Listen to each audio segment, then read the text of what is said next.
Welcome to the Healthy Skin Show with Jennifer Fugo, where we're flipping everything you've been told about your chronic skin issues upside down and connecting you with alternative solutions your dermatologist never told you about. Welcome back to episode number 296 of the Healthy Skin Show. In the final episode of this 3-part dairy versus plant-based milk conversation, we'll round things out with some points that I didn't get to yet in parts 1 and part 2. I felt it important to also consider more practical matters that directly impact what you might or might not be able to purchase. And what's often missing from the emotional conversation about dairy versus plant-based is a discussion about allergies, which for some is a matter of life or death depending on the severity of the reaction, and whether you can find and actually afford to purchase various dairy options. I've had people write me saying that they've been constantly made to feel bad about still consuming dairy, but due to a variety of allergies and even something like celiac disease, many of the plant-based options were off of the table for them. Plus, I know that most people believe that dairy is inherently bad for the skin, especially if you have skin problems, but I wanted to see what the research actually said about this. So I've got quite an interesting bit of info to share with you on that question. So we've got a lot to cover. So let's kick things off with another factor that we must consider is the accessibility of various different milk options. Some are more readily available than others depending on where you live, as well as what you can afford not only to purchase, but to potentially make yourself. Prices of milk options greatly vary, meaning that someone of a lower socioeconomic situation may be priced out of regenerative and even plant-based options. Cow's milk tends to be the least expensive by far, being around $4 to $5 per gallon and most readily available thanks in part to a heavy amount of the U.S. government subsidies set aside for the dairy industry.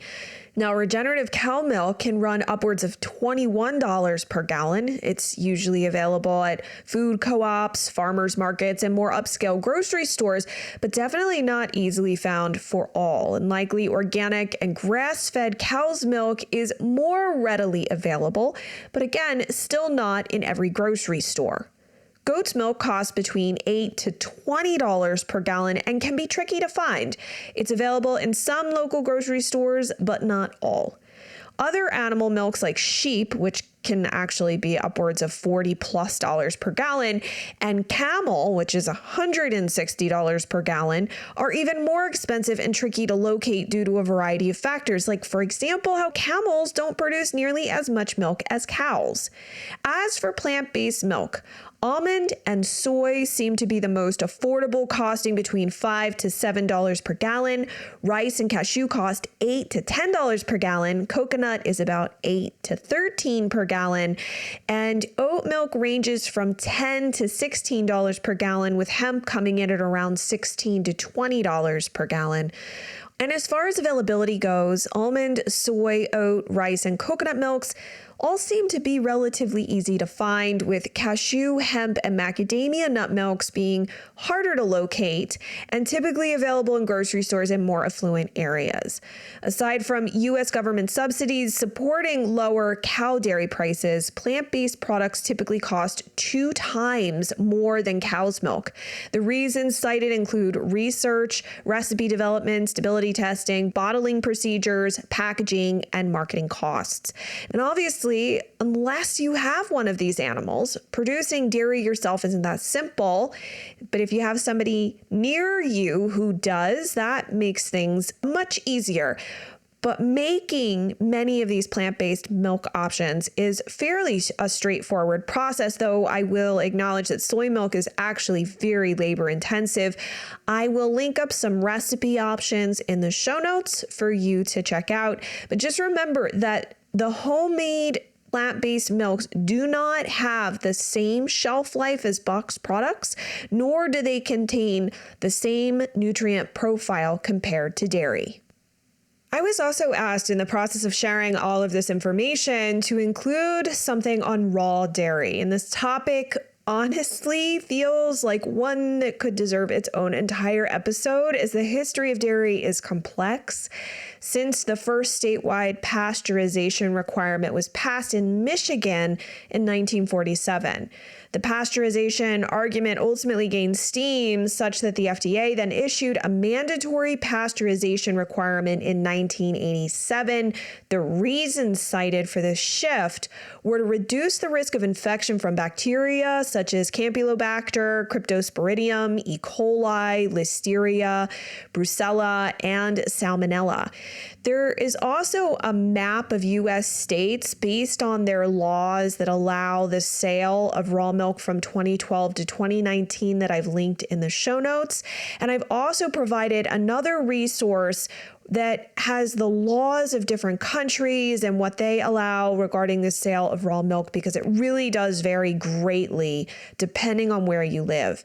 And I've certainly heard from colleagues and listeners who feel that raw dairy was a huge game changer for them, but I do have to acknowledge the difficulty that myself and my associate faced in finding data suggesting a superior nutritional profile or a reduction in allergenicity compared to pasteurized dairy products. There is a lot of conflicting information on this topic, so if you are interested in this further, I'd recommend researching it yourself, especially since its availability may be so limited depending on where you live. I am not an expert in this. I have never actually consumed raw dairy except perhaps in a raw cheese form. So I'm going to also provide a podcast episode from another podcast that could be helpful to check out if this is something that you're really interested in. This episode is brought to you by my line of professional grade supplements called NutriQuel. I crafted these supplements especially for those struggling with chronic skin rash issues and based the formulations on my extensive research and clinical experience in my private practice. They are made from the highest quality ingredients and tested to be free of different allergens so that you can support your gut, liver, and overall health with the formulas that I've found work best for my skin rash warrior clients without triggering a flare. I'm excited to share them with you, so check them out at quellshop.com and use the coupon code GET15OFF to get 15% off your first order. I'll put a link in the description below, and now let's jump back to the video. Now, one reason that I think having options is so crucial is because of allergies and how everyone uniquely reacts to different foods. And so when we're talking about allergies in this conversation, I mean true IgE allergies to various different foods, including cow's milk, soy, and nuts. Obviously, lactose intolerance can make dairy challenging for others, but it's not as serious of a concern as an allergy, which for some can be life-threatening. And that said, it is possible to have an allergy to pretty much anything, so that's why I think variety in this case can be really helpful. Now, in terms of allergenicity, rice is the least allergenic. Though not super common, it is possible to be allergic to hemp, especially as it shows up in more and more foods. Soy milk would be off the table, obviously, for anyone with a soy allergy, whereas nut allergies can be a bit more complicated since someone could be allergic to all nuts, while others are only allergic to specific nuts. Thus, a nut milk option would really depend on what nuts the individual is specifically allergic to. Now, an allergy to oats is uncommon, but gluten contamination and immune reactivity for those with celiac disease complicates things. It's important to know that oats tend to be highly contaminated with wheat and gluten due to how they are grown and processed. And from my understanding, something called the purity protocol is a safer type of oat, assuming that there is no oat allergy or significant reactivity due to celiac. Now, I did link up some information about what the purity protocol is and how to find products that follow this protocol, because you should be aware that oats labeled gluten-free do not carry the same level of, we'll just say, quote unquote, safety as purity protocol oats do. And so as I look deeper into this allergy piece, even dairy allergies are rather complicated, as cow's milk allergy isn't the only type of animal milk that one can react to. And though it's not common, it is possible to have an allergy to goat's milk. And then we have the matter of lactose intolerance, which is a digestive issue where your body doesn't produce the lactase enzyme in your GI tract. And as a result, people who lack this enzyme will develop all sorts of GI symptoms to milk that contains lactose. And to help with this, there are a variety of animal options, including lactose-free cow's milk, goat's milk, and camel milk. Goat's milk contains about 1% less lactose when compared to cow's milk, and it also is naturally homogenized due to the smaller fat globulins that it contains. Whereas A2 cow's milk may also be better tolerated, especially if you have an issue with the A1 casein proteins that can trigger similar symptoms to lactose intolerance. Goat's milk actually has a much higher amount of A2 proteins in it.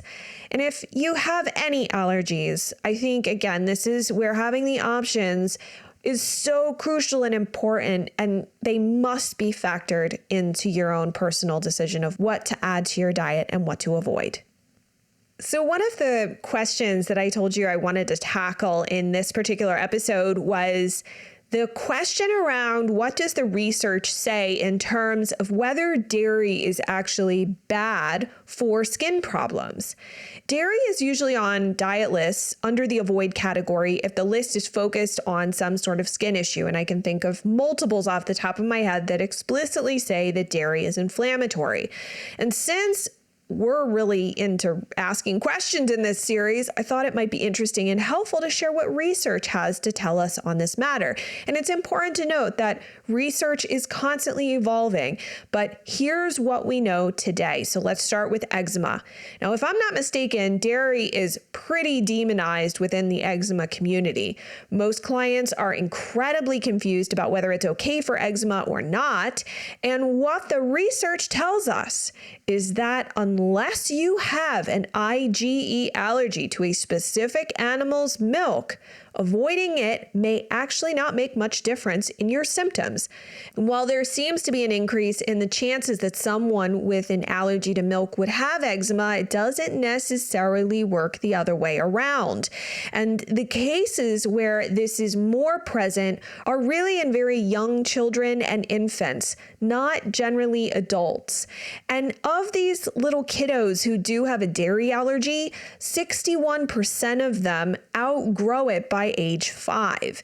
Even a Cochrane review from 2008 looking at 9 different randomized controlled trials on whether there was any benefit to children removing eggs and dairy to help with their eczema was disappointing. It found that results were generally inconclusive and that any results from doing such an elimination were more likely the result of having an existing allergy rather than just having eczema. And thus, the researchers did not recommend eliminating these foods if no allergy was present. And we couldn't locate any studies that conclusively found that dairy actually caused a problem triggering eczema or that it would worsen eczema unless the individual had that pre-existing IgE antibody to that particular dairy protein to begin with. Now, rosacea was also a very mixed bag. The one study we found looking at 1,347 rosacea patients demonstrated that higher dairy intake, so meaning more than 2 cups of dairy per day, could negatively impact 2 different types of rosacea, while it didn't have any impact on a third type. And when the National Rosacea Society surveyed 1,066 rosacea warriors about their diet and trying to understand food triggers, only 8% acknowledged dairy as a trigger. And in terms of dandruff or seborrheic dermatitis in dairy, there was absolutely no research on that. As for chronic hives or urticaria, research points towards reactivity due to a milk allergy or fermented dairy exposures. However, the fermented dairy would be high in histamine and thus shouldn't be a surprise that it would potentially be a trigger in the first place.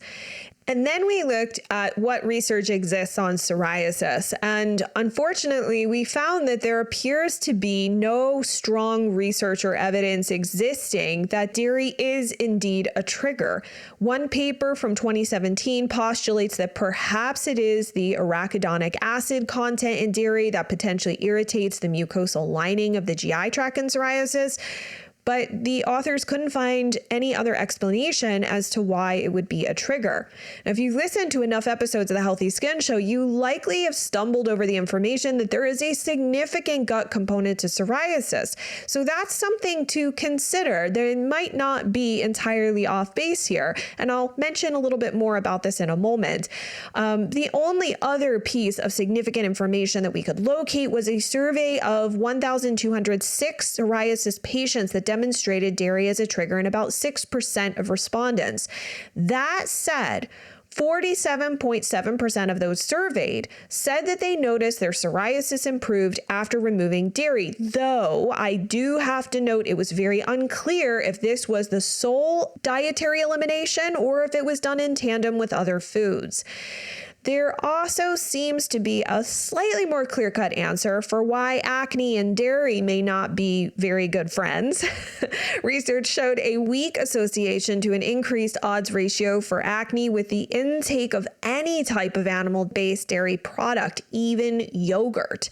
However, the reasons still aren't entirely clear. Most research seems to point toward an impact on insulin and IGF-1 or insulin growth factor 1, which appears to impact androgen bioavailability. And a similar issue was found with hidradenitis suppurativa in that going dairy-free may be beneficial because of that impact on the insulin and insulin growth factor 1.